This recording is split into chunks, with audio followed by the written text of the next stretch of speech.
Heureux je suis de mourir pour mieux me réincarner. C'est dans le faste et la fête et le spectacle et l'excitation et la bombance que le mort va voir consumer par le feu son corps mortel. Lorsque la famille est prête et qu'elle peut assumer les frais financiers d'une telle fête, le corps est sorti de terre et le spectacle commence. D'abord un banquet dans la maison du défunt qui réunit les familles, les proches, les amis et moi qui passais par là. Puis la procession s'ébranle accompagnée de baldaquins ornés et décorés artistiquement et encore aussi éphémères que la vie elle-même et qui se consumera avec le corps sur le bûcher. Une procession étrange et anachronique se met en branle. Le baldaquin qui supporte la défunte s'ébranle et tangue dangereusement en tournant sur lui-même et en frôlant l'écrasement, non pas pour éviter les écueils de la rue, mais bien plus pour confondre le défunt et éviter qu'il ne revienne à la maison. Sur place, une autre cérémonie et d'autres libations ont lieu, avant que le défunt se consume et que son âme aille rejoindre la conscience universelle, avant de revenir s'installer dans le corps d'un chien, d'un prince ou d'un vulgaire. N'est-ce pas là une mort réjouissante qui te permet de vivre d'une façon si exemplaire que tu puisses espérer renaître sous la forme d'un prince et non d'un touriste vulgaire?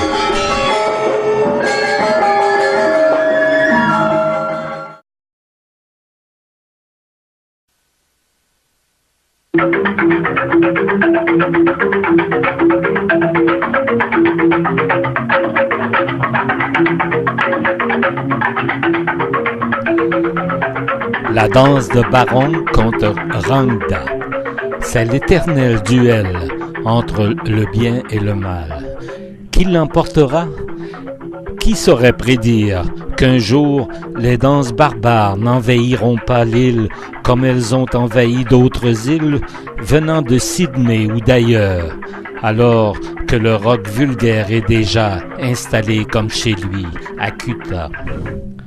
Le duel commence. Rangda use de pouvoirs magiques et soutenu par la musique folle des gamelans, il jette un sort qui met en transe les hommes qui se poignardent entre eux. Mais le Barong possède lui aussi des pouvoirs magiques.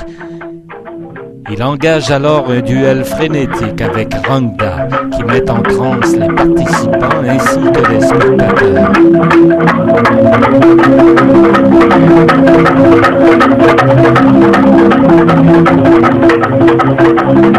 Finalement, la foule s'apaise et Rangda est forcé de se retirer. Les bruits sauvages de la musique rock n'encombrent toujours pour le moment que les seules rues de Kuta.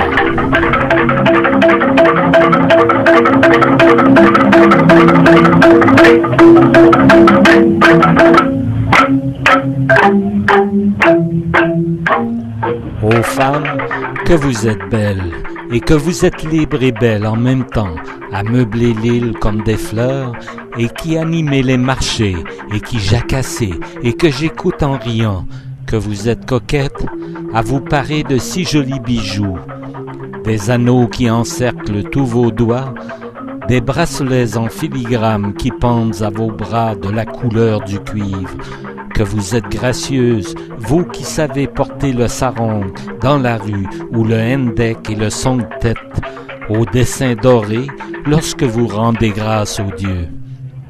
Ou lorsque vous dansez les petits pas du Rejang enroulés dans le kemben de couleur orange qui se déploie en de longues banderoles, vous liant l'une à l'autre, si belles et si gracieuses que vous seriez, il me semble, des anges.